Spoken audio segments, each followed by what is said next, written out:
Hi, this is Paul on the Plane, and this is Season 2, Episode 10 of Faking Space, our image analysis series of the alleged photos we are provided by NASA and the other government space agencies. The second half of Faking Space Season 2 focuses exclusively on the Apollo lunar missions, Apollo 11 through 17. The Apollo Journal site has been available for 20 years, some parts as early as 1995. In 2015, NASA released more than 8,400 high-res images on Flickr, claiming it was every photo taken by the astronauts during the 6 moon missions from 1969 to 1972. More than 10,000 hours of research, poring over every photo, every video, every mission log, everything available online relating to NASA's alleged 6 lunar landings, has gone into this video series. The tireless researcher's name is Mr. Scott Henderson, and he's been gracious enough to share his evidence with us that the Apollo moon missions were shot right here on Earth. Here again is a close-up of the wet Apollo 17 flag, drying from the edges in. This isn't the only photo where moisture can be seen or found. Over the next few minutes, several other photos that were taken clearly show evidence of moisture, which was impossible if these photos were taken on the moon, which has no atmosphere, in the vacuum of space. Here we go again. The crews must have started working early in the morning, and then had to wait for the mist to clear. The astronauts were kind enough to take a couple of photos to record the event.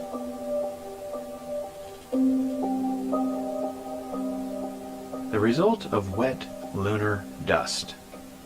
In the image on the left, astronaut Cernan has picked up a little dust turned mud, and some of it has got onto his spacesuit, especially the left arm and the glove of his suit. In the right photo, just 2 frames later, the wet lunar soil has been washed off on the moon. To confirm this, the suit is still visibly wet on his left arm and glove.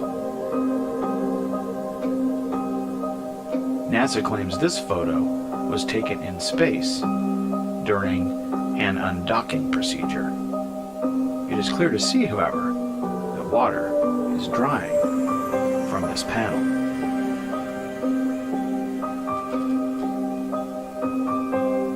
This window was blown out during a pressure test. It was taped back in, and a rain guard, broken in this photo, was installed to try and keep the water out.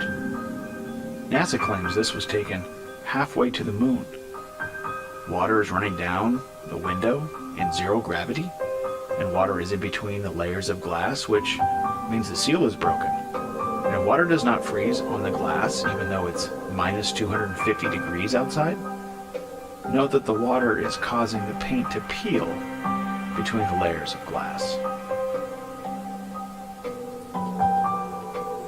All set removal from the lamp.